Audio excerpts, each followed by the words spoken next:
মানে বৰষুণ বুলি ক'লে পুষ্পবৃষ্টি বুলি কয়, আশীৰ্বাদ বুলি কয় ভগৱানৰ, এয়া আশীৰ্বাদ। মই ভোট দিয়া নাই, মই এতিয়া পুলিং চেণ্টাৰবোৰ ঘূৰি আছোঁ।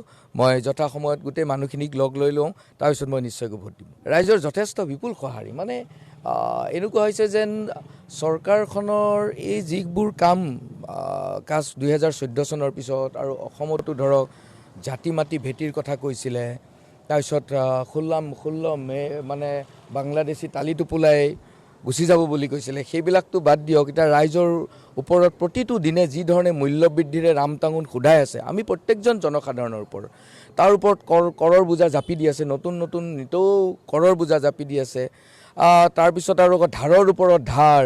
গতিকে ৰাইজে বৰ মানে এই চৰকাৰখন অহাৰ পৰা ভাবিছিল বেলেগ, কিন্তু কথা বতৰাবোৰ তেওঁলোকে সুন্দৰকৈ, কিন্তু কাৰ্যক্ষেত্ৰত সেইবোৰ পৰিণত হৈ উঠা নাই।